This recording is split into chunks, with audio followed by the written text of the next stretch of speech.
Good evening, folks. Welcome to another episode of Words of Wisdom Gyan Ganga. This is episode 193, and today's topic is democracy in danger as alleged. We have Dr. Swamy, and we have an exciting panel with Gopi, self-proclaimed ace journalist, Sree Iyer, and of course Arvind Chaturvedi. It's going to be a pretty interesting topic today. Dr. Swamy, there's so many things happening in the past few weeks, couple of weeks, even in the past few days, we've seen so many things going on. A lot of, in the sense that politically, in terms of democracy, if there is something opposing the government and ED, CBI, they're thrown at them, or something else is happening. And recently, the explosive interview by Satyapal Malik, the former governor of J&K. So with all these things, Dr. Swamy, with a lot of things, people are getting more apprehensive. What's happening in Karnataka elections, all the old leaders. I mean, it's pretty. The situation is getting pretty chaotic, and there's going to be, as we just wanted to discuss, is democracy in danger as alleged? So it's over to you, Dr. Swamy. We'll have a quick introduction, and then it's going to be a panel of you, Gopi, and Sree, having a discussion. We'll take a few viewer questions, and then, of course, Arvind and I will have questions if there are any. Well, the headline of this program, can you hear me? Yes, sir. The headline of this session is the democracy in danger as alleged. So when the word as alleged comes, it means that our thinking is that this is something which is not an accepted fact, and therefore it has to. We have to debate this, whether in fact democracy is in danger. Now, I would put three questions to begin with. First of all, what constitutes democracy? What do you mean by democracy? And then in the context of past dangers that we have been through since 1940 and 1950, when the Constitution was adopted, has there been no danger in the past? Have we faced danger and come through? Example of the emergency is an example where democracy was suspended and the most fundamental rights and all were affected. And large numbers of people without any trial were put in jail. So it's not that the democracy didn't face a test of that kind. And of course, we came out of it. Mrs. Gandhi was defeated, and the Janata Party restored the democracy. So first of all, these past dangers, yes, there have been. So one can have again some dangers, but it won't survive. And therefore, we have to analyze it in that context. Now, a democracy rests on four pillars in our society, in our constitution. Of course, the parliament is the first. The second is the judiciary. The third is the executive. And the fourth is the media. So all these four, if they are functioning safely or properly and with the necessary freedom, then I think for independence, I think then, of course, democracy is functioning, whether you like it or not. You don't like the prime minister, or you don't like the prime minister, whatever. These factors are not important. So we have a few things that we have to consider to begin with before I hand it over to our speakers and return later on when the discussion takes place. One is that India is not a newcomer nation to democracy. We have had democracies centuries ago, and they were not in terms of a parliament where people from all over India came, but there was whenever necessary, people did come together. For instance, the Mahabharat war, all the kings came and then they took sides, and then there was a Mahabharat war after consensus couldn't be reached, and Duryodhan was adamant. So then Sri Krishna declared that there's no other way except to go to war. So the democracy has been there in the Hindu society right from the beginning to the end. And this factor out in a number of ways, even when we were under British and Islamic, foreign invasions and rule of our country. So I would like to say that we have a tradition of democracy, and democracy is not taught to us by somebody, and therefore, it was not rooted and all that. We have been a democratic society, hit by hoodlums from abroad who are not democratic at all. So now I would like to also mention to you that King Bharata chose not to have his children as king. He went and went to the so-called society and picked his successor. He said, none of my children are worthy of it, and he then took public view and selected his successor. So I don't want to go into this too much, because we have two very eminent speakers, and we have only about an hour. And so I don't want to waste time further on this, except to add this, that since 1977, when the Janata Party came out, we have been going on building what is called as safeguards in the Constitution to declare a coup d'etat as illegal. Today, if you want to get rid of democracy, you have to have a coup, you have to scrap the Constitution, and you have to put in some other thing in its place. And that means basically revolt has to take place. But Constitution itself, first of all, we are the basic structure idea. It's a very fascinating idea, which began with the Keshavanand Bharati case, where the petitioner was a sadhu, and he went and filed a petition. He was from Kerala, and he has an ashram there also. So he then went and filed a petition, and that petition, the court then used it to redefine the Constitution and said there is a basic structure, and that basic structure they listed, which cannot be amended, and therefore any constitutional amendment must meet this test of basic structure. This is something you have to read, and you have to read it in the context of what the founding fathers did, which was called which was there as a preliminary. Where it comes first before the clauses come. Preamble, yes, it's called the preamble because it is preamble, and that is something that must be taught in every school in a very rigorous way, explaining each sentence, its meaning. It's a beautiful putting together where we never mentioned secularism, we never met socialism. That has been artificially amended into it, because preamble is not a parliament decision, so you can't amend it. So therefore, I've got a petition pending in the High Court, in the Supreme Court, but only the problem is that the government of Mr. Modi is not allowing it to be listed. For every time it comes up, they want some adjournment and put it off. But ultimately, it has to come, because I'm not going to give up. And we must clean the preamble of those two horrible insertions put in during the emergency, which is the socialism and secularism, because neither of them could be defined. Now, another thing I would like to say is that the Janata government amended the rights to declare an emergency, and said that it can be only declared if there is a armed revolt in the country. It can't be declared because you say law and order is broken down, this, that. No, you can't declare emergency anymore.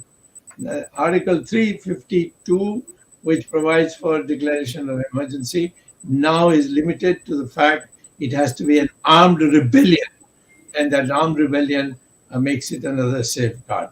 So what I would like to say before I hand it over is that we have been through stages, and the stages, every time there has been a problem. For For instance, when Jawaharlal Nehru was there, he ruled it like a kind of a dictator till, of course, the Chinese attack exposed him completely. But you saw that he didn't, of course, had to amend many things.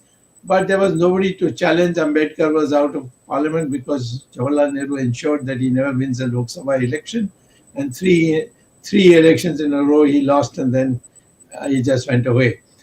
Sardar Patel died, and so Rajendra Prasad was president, but he retired and went away. So you had no challenge. And in that time, there was a lot of whimsical personal thing, which is like a dictatorship and not a democracy. Now, Indira Gandhi, of course, imposed an emergency, and that emergency was overthrown not by the educated people of India.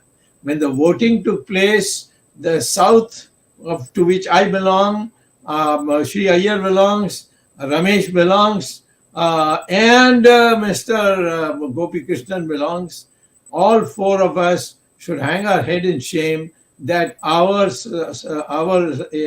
region voted for Mrs. Gandhi in 1977. And it was the complete washout of the poorer regions of India, UP, Bihar, Madhya Pradesh, Rajasthan, Haryana, Himachal, all of them wiped her out, you see, completely. In UP, they even defeated her and her son at the same time. So that is the one that gave the majority to the Janata Party. And with that, we could then restore democracy. So education by Western standards, English and all that, that doesn't produce democrats in India. A true Indian rooted to the soil, who understands our heritage, who values our heritage, who respects our heritage, that is the Indian who can be democratic. And those are the people we should propagate. And that's why when you talk about Hindutva, we are not talking in communal terms. We are talking about the values of Hindus, and which is what democracy means. If you want democracy, you have to have Hindutva in the real sense. I mean, not in terms of imposition. If somebody doesn't want it, that's too bad. But we are 80%, and the 80% value the values of Hindutva. Then I don't think there can ever be a challenge or a danger to democracy. Over to our two heroes in this seminar, so to speak. Of course, it is Ramesh who can make it over to. I'm only a participant. He is the chairman. So over to you, Ramesh. Please ask them. Before I hand over to, we'll have Gopi to chime in next.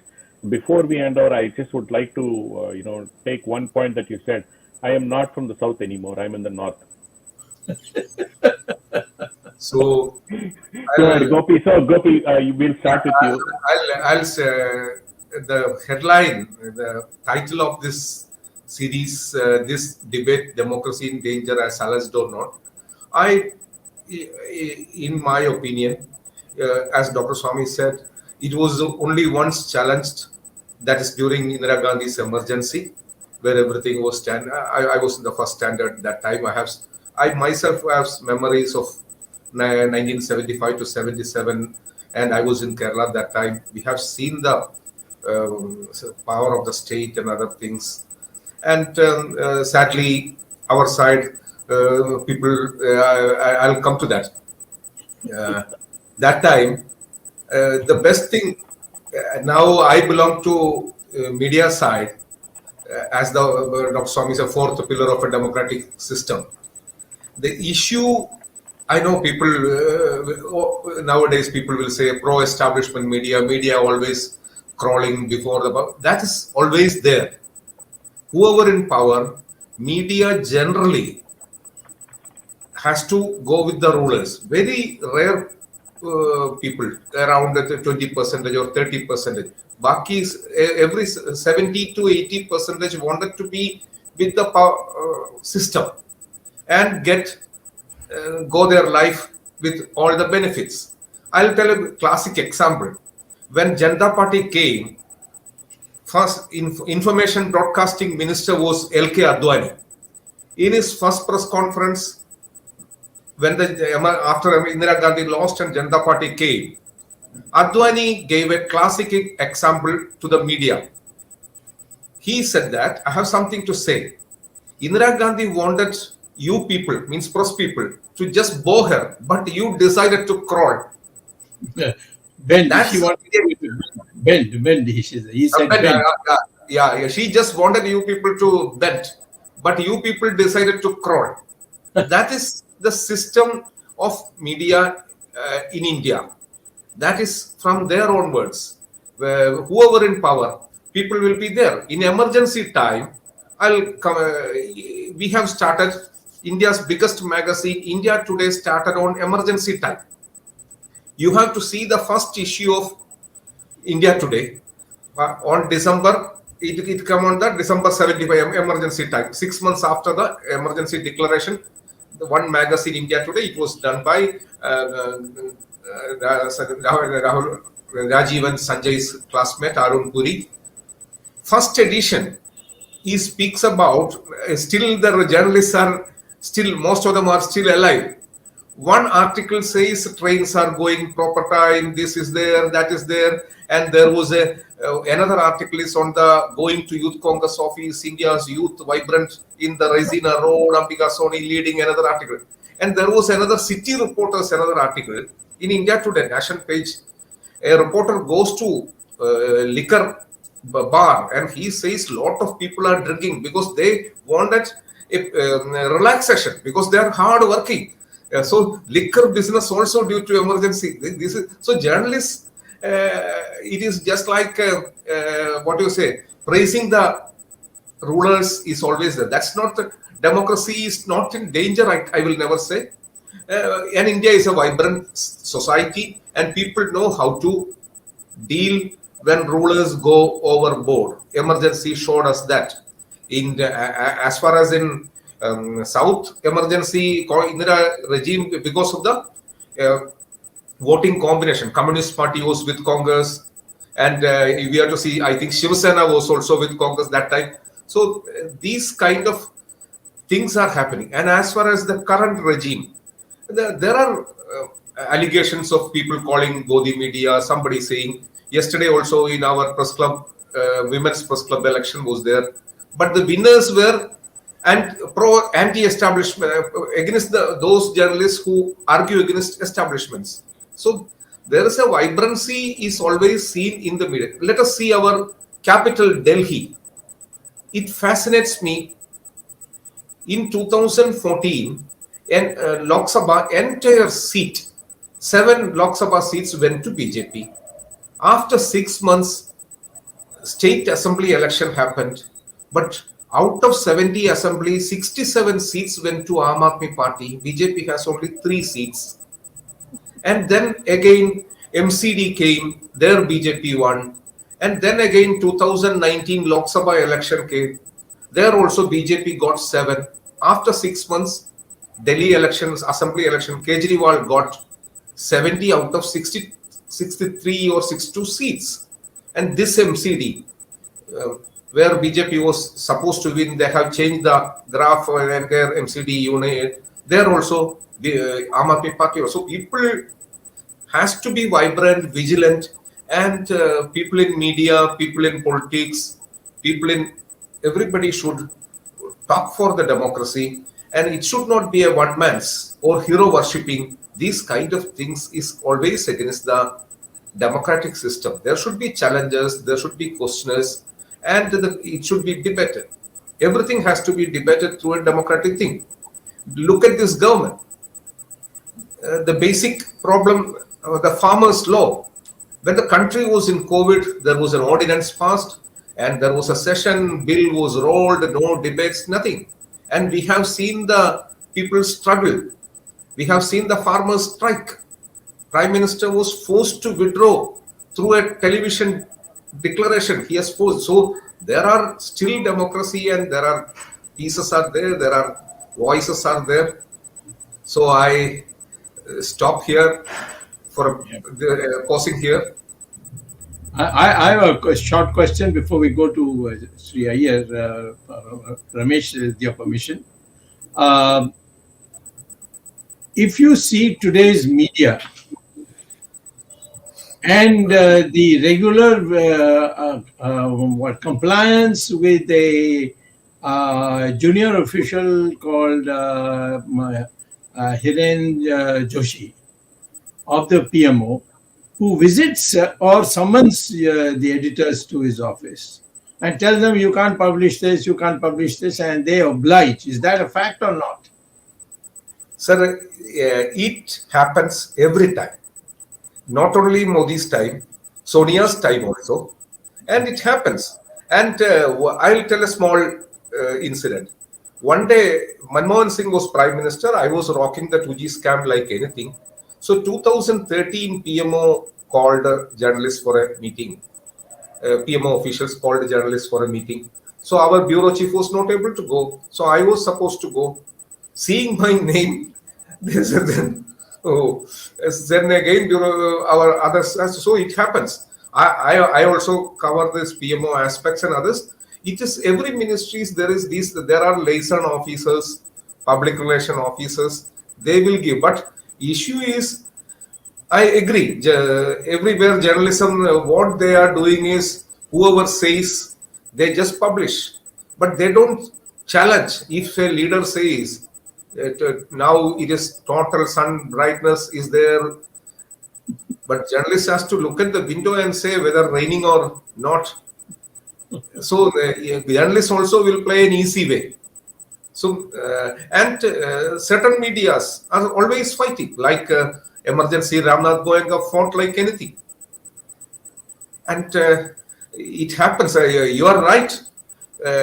Instructions are coming, but there are people not obeying always. There are certain papers not obeying. They might not be getting advertisements, so they might not be. It happens, but there is a limit. You can't do everything. Other thing, and there are opposition leaders are also there. I always tell what I sensed recent these 9 years in the parliament. Have you noticed, sir? Always when parliament was going on, every top political party's leaders' press conferences were going in parliament. Congress has a particular time, 4 o'clock, BJP at 3 o'clock, and Communist parties at 2 o'clock.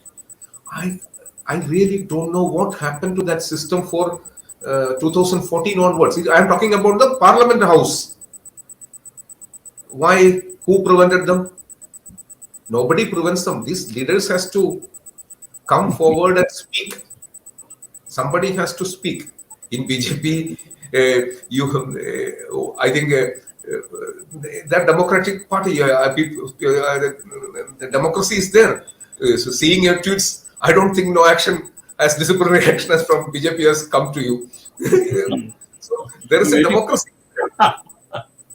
Yes, I agree with you. Yeah, go ahead. I just want to take one question from the viewer, Dr. Swamy. This is media today, because it's related to media. I'm just posting this to Gopi. There's not a question, whatever happened to Rahul Gandhi? Why is the media kind of silent on this matter? Is this not a danger to democracy? The Rahul Gandhi issue. Media was there, and now the matter is in the court. And media, so many people has wrote that disqualification was speed. Lok Sabha speaker went overboard. So many editorials have come also, and from the courts, Supreme Court has that Lakshadweep MP's case. Lok Sabha Speaker Secretariat has to. I am not using the word surrender. They have said that they are withdrawing. So it happens. All these things. Rahul Gandhi's Congress should also come forward and speak to media. They should Congress's media is not blocking, and you cannot block Congress party's press conferences. They will also become. They also have other parties, Samajwadi parties and others. They also have their grassroots. Media cannot ban everything like that. Somewhere, and look at the Delhi media is publishing everything Aam Aadmi Party says. Okay.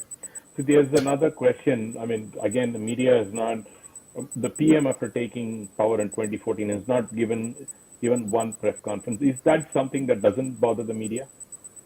See, that is, I come to that point. As far as personally on Prime Minister Modi, as a journalist, I don't like this attitude of non-meeting media and not conducting press conferences, which in a public seminar in Habitat Center in 2017, I myself has said it is still available in the video. I said that Prime Minister must address the press. And this is the lone Prime Minister, lone Chief Minister as the head of the state. I don't know why not meeting the media. That Prime Minister's style of working or his state of mind as a journalist, I don't like it. Okay.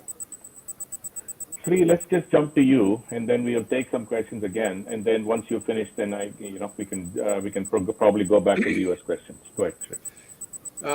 Thank you all. Dr. Swamy, thanks for inviting me for this channel. It's always a joy and pleasure to be part of VHS panel to discuss things that really concern the nation. Since I work out of the United States, I always look at two democracies and see if I can draw some parallels between United States and India. The fact is that as the definition of democracy, you had asked that question, number one, what is democracy? Democracy can be described in two Latin words, vox populi, or people's voice.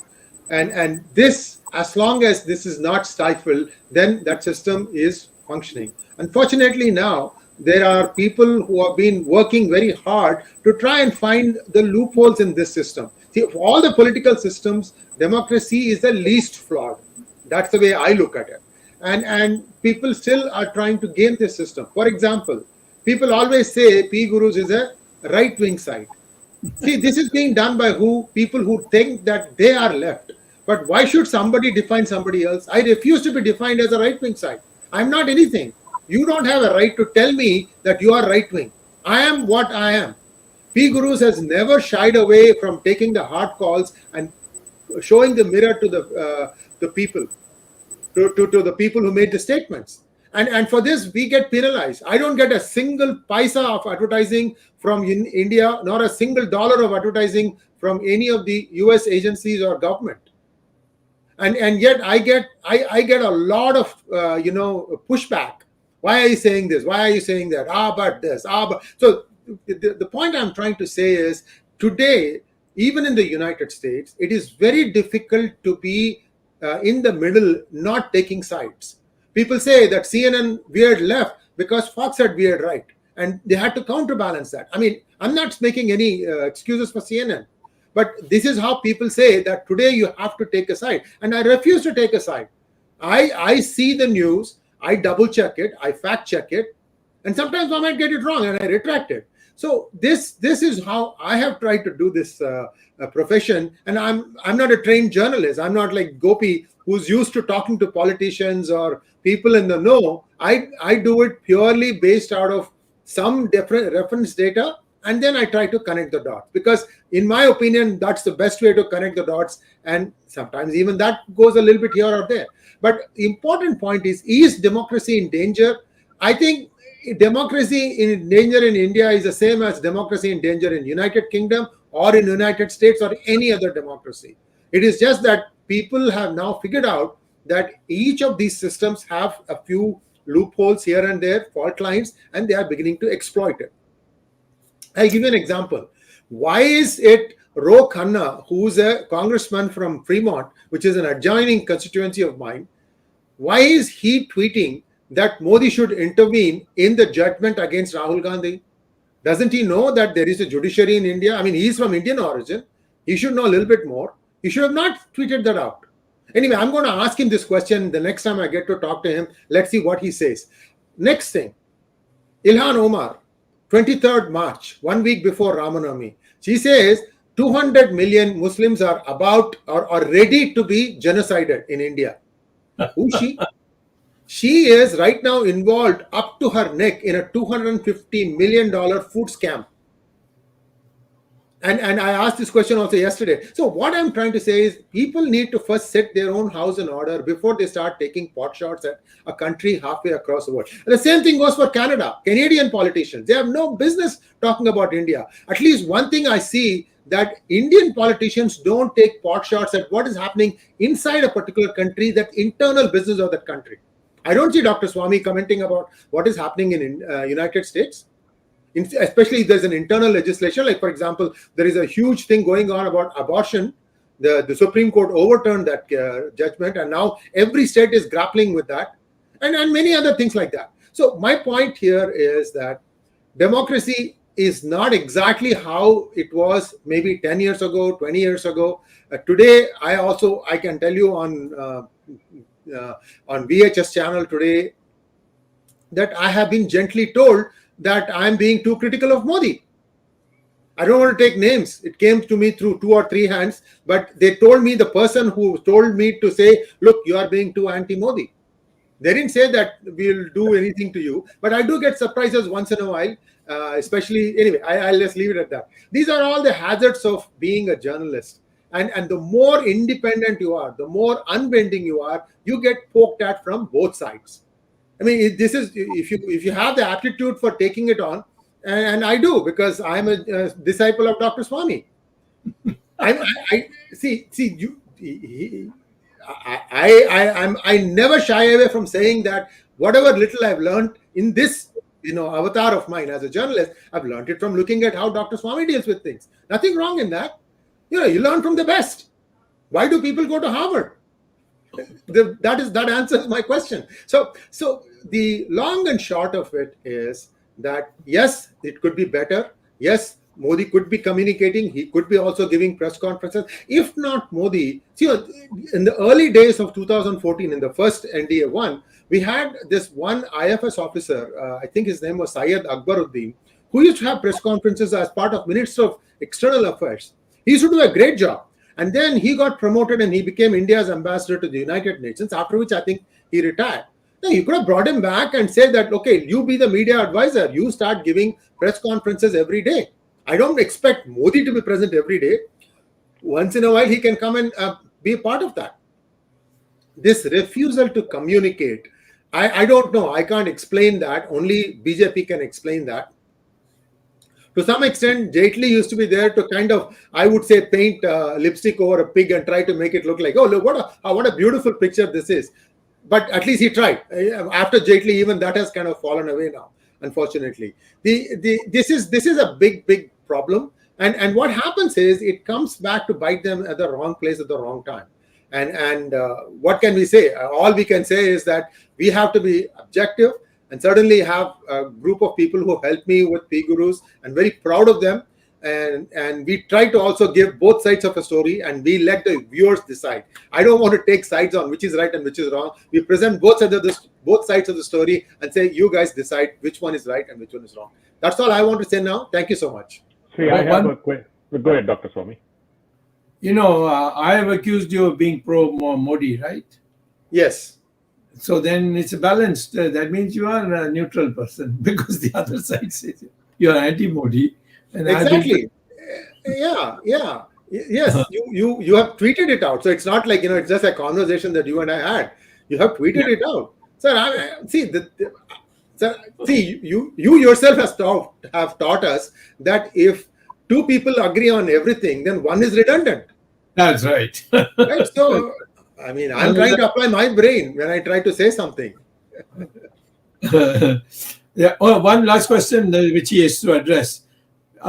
Nobody has said about the independence of judiciary. Do you think our judiciary is independent enough by any democratic standards that is viable in the world? Gopi, you take it first. Shall I take? Yeah, Gopi. Yeah.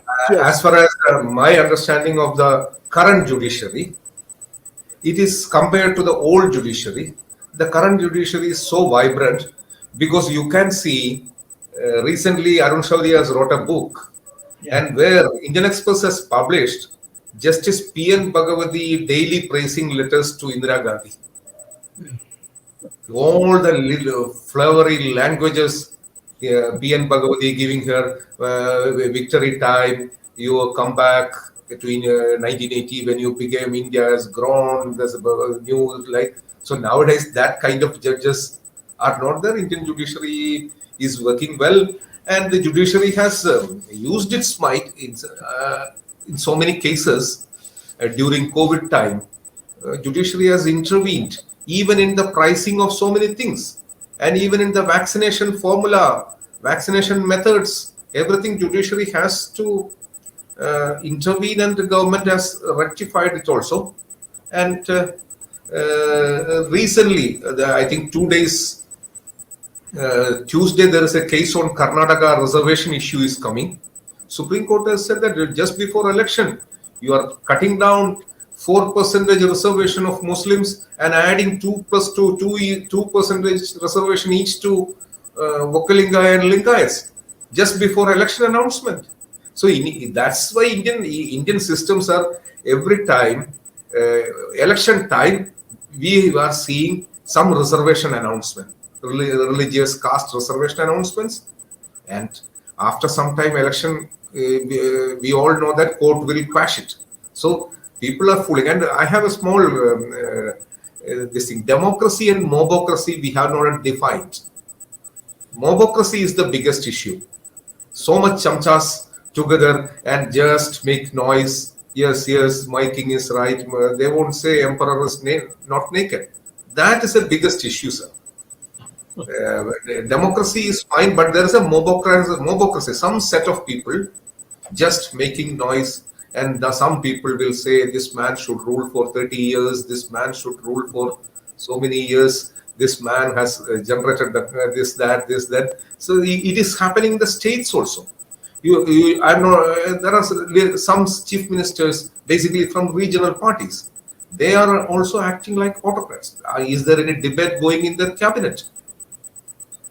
I don't know. But thankfully they are all addressing us. As far as Prime Minister is concerned, I don't know. Prime Minister is not addressing. As a journalist and as a citizen, I can't understand why is he doing this. Sree, your thoughts on judicial democracy? Thank you, Ramesh. So far, I have not had to go actually and sit in a case against me to understand the pulse and how the judiciary thinks. However, I have seen that at the lower levels, the judiciary is being arm twisted. Some do comply. Some say no. I'm going to. This is going to be my verdict, and that's it. So there is both sides that I see. As to what is the percentage, I have to say that at the lower level courts, the ruling party tends to have its word. I'll give you a simple example. Our good friend, who's Karthik Gopinath, is still waiting for justice. He's still waiting for his FIR to be quashed. And the reason they don't want to do it is because the lobby that controls the DMK doesn't want the Hindus to feel that, okay, if somebody destroys it, I will go back, raise funds whichever way I can and rebuild my temple. They don't want it. They have tried so many things, stealing murtis. Then people stop praying. Then go and, that becomes a conversion-rich area. So till now, today, every time they are using one ruse or the other to try and prevent that case from going away. And this is a black and white case. I mean, there is no, there are no subjective interpretations about it. For the longest time, his bank accounts were frozen so that he couldn't even use it to, pay his research team and things like that. I mean, I can go on. So that part where at the lower level, the judiciary is actually being forced to do the bidding of the ruling government or the ruling cabal that is calling the shots in a government. This itself is a mystery to me. There is a name and there is somebody else actually wielding the power. How does this name allow this to be done? Well, we have to go and ask Madam Sonia Gandhi and Manmohan Singh. That is the first place I saw this happening. So this is a challenge. This is a challenge for the judiciary. Sir, I have a classic case of judiciaries. You asked a question. I am coming to your case. Uttarakhand, 51 temples taken away by the government. You filed the case and you have seen how melted down that judgment of the Uttarakhand High Court. They were agreeing with all your facts, and you approach Supreme Court. But by that time, the public anger gone, and the same BJP government has chief minister who implemented has to go away, and there were two chief ministers came, and every public anger came, pujaris and others, and the government was forced to withdraw that takeover temple, and like the farmers' law and others. That's why I said that sometime that time judiciary should have shown its mettle in that particular judgment. That chief justice, that current chief justice, that time chief justice who gave that Ramanujam or something, I forgot his name. Yes. He gave one saying about properties should not be touched, but he did not that kind of treasury will be in the hands of the temple. in the hands. So That's what made the government lose interest in it. Yeah. Why? To get the treasury in their hands. So somewhere judiciary also there are some people always tries to bend and friendly with the government, so they will get post-judicial activities. And we have seen certain guys are getting good post-retirement benefits, and some writings are made in a very fast.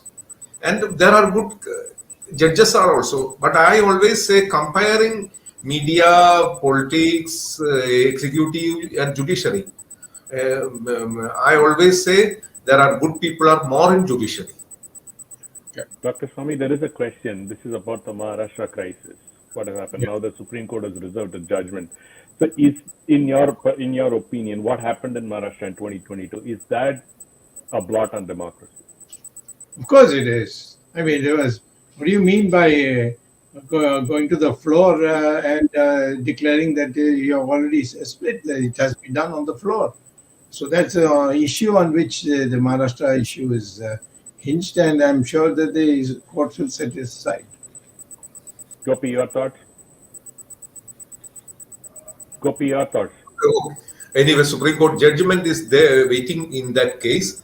But whatever happened is Maharashtra is Shiv Sena was broken by using the central power agencies. So many people were in jail, and Maharashtra politicians, and these politicians are also not angels. They are into all kind of businesses, and one case is registered, then ED sends notices, and these politicians, when you get an income tax and ED notice, they start shivering, and that Shiv Sena was actually broken by these people. And there are faults of Uddhav also. He could not contain his party properly.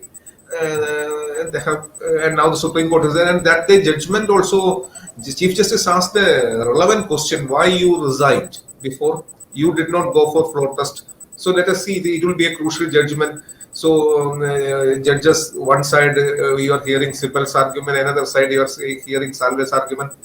That constitution bench will. It's a peculiar issue which has to be rectified by people in the next election, not through judiciary and others. I feel Maharashtra issue has to be rectified by the people himself in the next election. I think the past few days, I mean, at least for 3-4 days, Dr. Swamy, the biggest topic that's being discussed across social media, but not by mainstream media, is the Satyapal Malik's interview with Thapar, Karan Thapar. On one hand, we can say that he is able to say these things, but in the interview, Karan asked him, are you afraid of repercussions? He says, well, let's see, even I also have to strengthen it. So, do you have any thoughts on what was said in the interview? Because something pretty explosive was said. So we can start with you, we'll go to Sree and then come to Gopi, because I think Sree needs to go. So I'm just going to go to Dr. Swamy first and then Sree, Gopi, and after that Arvind will have his, he has a lot of questions, so we'll go to Arvind now. Okay, then I'll make it short. Okay. The question is that if you're talking about the former governor, he is a man who has documented it, and there's been no response from the center, nor the center spokesman. The only thing is Ram Madhav, because he was accused of having offered 300 crores for a corrupt deal on behalf of the Prime Minister. So he has filed a defamation suit. But he has not filed a suit. He has just sent a notice. Now that's a new racket in our system, where people send notices and then put it out in the media, and then they don't file a case. You see, when you file a defamation case, you have to go first, especially if it's a criminal case. You have to go first on the box, and you can be cross-examined, in which everything about you can be laid bare, and you get more defamed in a court than you would have been defamed by the original defamation. So therefore, when he has made this, they should appoint an inquiry committee. We get a judge who's been because it's at a very high level. So let there be a Supreme Court retired judge made as the chairman, and have it examined and come to a conclusion.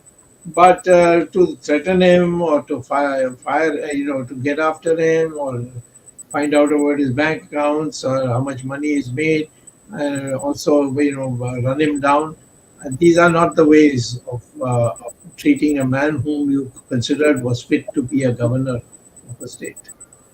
Sree. Yeah, see, one would think that with the prevalence of social media, that the truth will come out. His big revelation was that the CRPF Jawans could have been airlifted instead of being run by trucks. Now, that one, you have to respond. Why you couldn't do that? And there are many such instances where this government just prefers to keep quiet, and then there will be some other news cycle will start, and this thing gets buried. I'll give you a personal example. In Augusta Westland case, Dr. Swamy, your good friend Jairam Ramesh, calls a press conference, calls me a liar, more or less, and then he sends me a legal notice. Now, I'm about to take a flight to India, and my car is waiting. The FedEx guy comes and gives me this envelope. Here, take it. And these are the kind of things they did. But then what happened? Nothing. But I advised you to throw it in the waste paper basket. Yes, I did. But then, no, I did that. I only then left to India. That was not the challenge, sir. But what I'm trying to say is, for doing that, perhaps Mr. Jairam Ramesh got a Rajya Sabha seat renewal, and he's back again in Rajya Sabha. See, so I don't know which is serious and which is not serious. And right now there is so much opacity in the way things function that eternal Hindutva, that search for truth, is become paramount now. Nobody can take anything at face value and say this is what happened. So, and that is where, in my opinion, the media is missing the boat. They could really play a big role by actually sticking to the truth and getting the truth. This is the truth.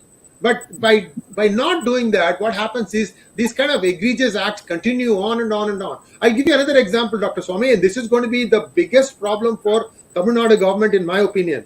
Did you watch that Annamalai press conference, sir? I don't know. I'll give you mota. He has said that Mr. M.K. Stalin took 200 crores bribe from a company called Alstom. It's a US company that makes electric engines. In 2011, to fight the elections, he took 200 crore bribe. This is the allegation that is being put. This is actually will have serious repercussions in the United States, because a bribe giver can also go to jail. The only technicality they may escape is because they'll say that the 5-year period is over, so now we may not be able, it may be too late to pursue this.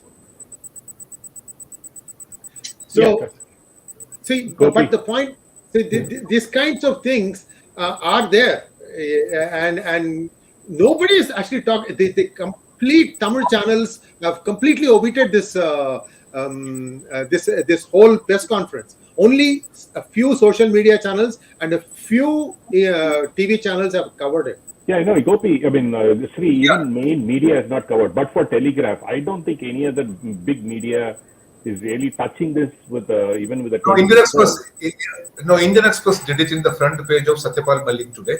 Okay. Indian Express front page, it was there.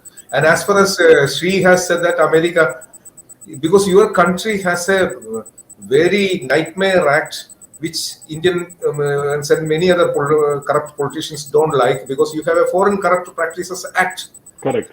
And Yes. so that's why we are dealing with Russia, China, and all this. What do you call? Even American companies operating through Cayman Islands, and all these things happening. Mauritius route was to avoid this direct to US, because you have a very nightmare act called Foreign Corrupt Practices Act. Anyway, let us come back to Satyapal Malik. Satyapal Malik, Gopi, so your thoughts, and then we want to go to Dr. Arvind Chaturvedi. See, Satyapal Malik has If I said, could excuse myself, thank you so much, viewers. Okay. Thank you, Dr. Swamy, again. Thank you, VHS family. And I'll be back again at your request, sir. Namaskar. Bye, Sree. Have a good one. Yeah. see, Good, as far Gopi. as Satyapal Malik incident, he has given a earth-shaking or attacking interview, a strong interview against Prime Minister and the system during his governor time and others. He has spoken. No reputed, and now Congress party is also conducted a press conference. Some few media houses now start putting in the front page, Today Express as a front page. Now it is from the government side and Prime Minister's side, or minimum some other side, or even BJP. Actually, because Satyapal Malik was a former BJP vice president before he became a governor. He was so many years he was a BJP vice president, so many years national vice president, and before this government has selected him as a governor in 2017 Bihar, when Ramnath Kovind was elevated as president, and he has given the topmost governor post in J&K, and Article 370 was taken out. He was the total controller of the state, and then Goa also he has a problem. He is telling everything, and somebody has to silence makes the problem. Doubts will come, and in India it has come in a well-known portal wire, and everybody started seeing, and it is all over the YouTube. And let us see how people's assumption is. People considers it, and so more silence will create more further doubts in the common man's minds. And government and everybody should come out and speak. If there is politics, there will be allegations will be there, and people have and this is not a opposition politician or not. He was a part of the system. He was the part of the system. He has now made his point. He might be angry with the government, might not be. He might be angry with the government for not getting second extension, or he was removed from the Goa to Meghalaya. He might be angry with the government. But the facts don't change, Gopi. I mean, he might be angry. He might, and I agree. There could be, the issue that he didn't get extension, he didn't get another one. But he has spoken. He has come out with certain issues, so nobody is challenging it. Not social media. Somebody says blah blah blah. That's nothing. Nobody in some few social media handles saying who cares. But somebody from the same stature has to counter it. Yeah, Dr. Swamy, you were about to say something. Go ahead. No, I'm saying that's precisely what Gopikrishnan was trying to say. The fact is that Amit Shah should reply. He has spoken up, he has said something, and the government must do it not by threatening him or dragging him for the defamation case and so on, but to set up an inquiry on those transactions which he said were corrupt, or on Pulwama. You see, what he has said is horrible. I mean, literally horrible. And Modi's behavior in that resort center where he was with his friend, that was also terrible. He should have immediately come across, cancelled his vacation and come out, and come immediately back to the scene. But all that didn't happen, and this is what he has said. So he's not above. Modi is not above the law. You see, that he must understand. Okay, Arvind ji. Thank you, Ramesh. Good 55 minutes. Sorry, I was waiting because there are a for lot of good questions from the viewers. I was just I taking know, one after I know, I another. know, I know, I know. And my tone is going to be different from the three speakers. Okay. Dr. Swamy started with the definition of democracy, and he said there are four pillars of democracy. Dr. Ram Manohar Lohia also used to call it Chaukhamba Raj. Chaukhamba means Char Khamba. And we talk about the parliamentary system, we talk about the executive, we talk about judiciary, and we talk about press. In fact, I feel I have been observing Indian politics for last 50 years or more. In 1967 election, as a teenager, I was the first Jansangh worker. In fact, my entire family was working for elections those days in 1967. So I've been observing Indian politics since then, and I've seen the deterioration in democracy has come slowly and gradually, and it has accelerated in last 10 years or so. When I say 10 years, I covered 9 years of Modi and maybe some time before Modi took over. And this tendency was started maybe sometime during Sonia Gandhi's time. And earlier, the initiation was done during Indira Gandhi's time. Now, when I say the first pillar is the political parties, the political system, and Indira Gandhi started this thing after capturing the Congress party, after splitting and all that. Inner party democracy was still there in the other parties, whether they were socialist parties or they were Jansangh or other parties. But over a period of time, even that has disappeared.